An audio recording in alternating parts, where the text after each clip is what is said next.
જય મા લક્ષ્મી, જય શ્રી કૃષ્ણ. મિત્રો, આપણે જોઈશું એવી વાસ્તુ ટિપ્સ કે જે તમારું નસીબ બદલી નાખ્યા બરાબર ફળ આપશે. મિત્રો, અખાત્રીજ આવતા પહેલાં જ ઘરમાંથી ફેંકી દેજો આ વસ્તુઓ. માતા લક્ષ્મી થશે પ્રસન્ન. મિત્રો, હિન્દુ ધર્મમાં અખાત્રીજને ખૂબ શુભ દિવસ માનવામાં આવે છે. આ દિવસે કોઈ પણ શુભ કાર્ય કરવા માટે મુહૂર્ત જોવાની જરૂર રહેતી નથી. ત્યારે આ દિવસે તમારા ઘરમાં રાખેલી અશુભ વસ્તુઓનો નિકાલ કરવો જોઈએ. મિત્રો, અખાત્રીજ આવતા પહેલાં જો આપના ઘરમાં રહેલ આટલી વસ્તુઓ ફેંકી દેવામાં આવે કે જે વસ્તુઓ નકામી છે એને ફેંકી દેવામાં આવશે તો તમે થઈ જશો સમૃદ્ધ.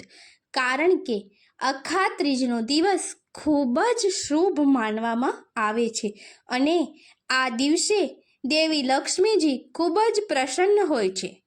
જો ઘરમાં કોઈ ગંદકી હોય કે ઘરમાં સાફ સફાઈ થયેલી ના હોય તો માતા લક્ષ્મીને ઘરમાં રહેવું ગમતું નથી. એટલે કે ઘરમાં સુખ સંપત્તિને આવતા વિઘ્ન આવે છે. માટે જ આજે અમે જણાવ્યા મુજબની વસ્તુઓ જો આપણા ઘરમાં પણ હોય તો તાત્કાલિક તેમનો નિકાલ કરવો, એટલે કે ફેંકી દેવી જોઈએ, જેથી કરીને દેવી લક્ષ્મીના આગમનમાં કોઈ વિઘ્ન ન આવે અને પ્રસન્ન થાય છે. માતા લક્ષ્મી પ્રસન્ન હશે તો આપના ઘર ઉપર સદાને માટે આશીર્વાદ વરસાવતા રહે છે. તો ચલો મિત્રો, જાણીએ આ વર્ષે અક્ષય તૃતીયા 30 એપ્રિલના રોજ ઉજવાશે. આ દિવસે સોનું ખરીદવું એ અત્યંત શુભ માનવામાં આવે છે. સાથે આ દિવસે કોઈ પણ માંગલિક કાર્ય કરવા માટેનો સૌથી શુભ દિવસ છે. ધાર્મિક માન્યતા અનુસાર આ દિવસે કોઈ પણ કાર્ય કરો તેનું બમણું ફળ તમને મળે છે. આ દિવસે માં લક્ષ્મીની પૂજા કરવાથી ઘરમાં સુખ અને સમૃદ્ધિ આવે છે.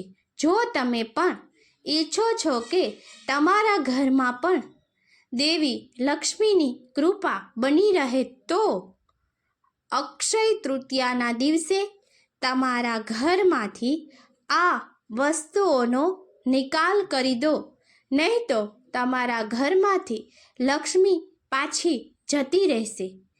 સાવરણીને દેવી લક્ષ્મીનું પ્રતીક માનવામાં આવે છે. આ સ્થિતિમાં જો તમારા ઘરમાં તૂટેલી સાવરણી હોય તો તેને ફેંકી દો. કહેવાય છે કે ઘરમાં તૂટેલી સાવરણી રાખવાથી પૈસાની અછત સર્જાય છે. ઘરમાં તૂટેલી સાવરણી રાખવાથી દેવી લક્ષ્મી નારાજ થઈ શકે છે. જો તમારા ઘરમાં ફાટેલા કપડાં હોય તો અક્ષય તૃતીયા પહેલાં તેને ઘરની બહાર ફેંકી દેજો.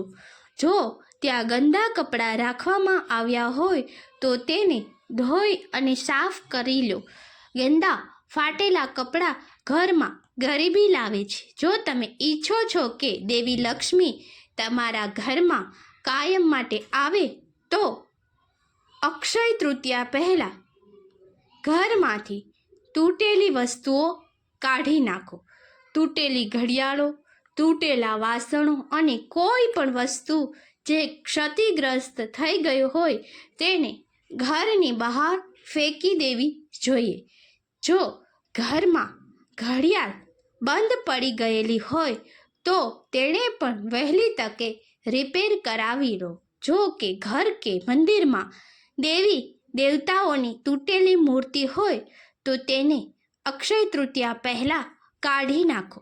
આ મૂર્તિઓનું નદી કે સ્વચ્છ તળાવમાં વિસર્જન કરો. ઘરમાં ક્યારેય દેવી દેવતાઓની તૂટેલી મૂર્તિઓ ન રાખવી જોઈએ.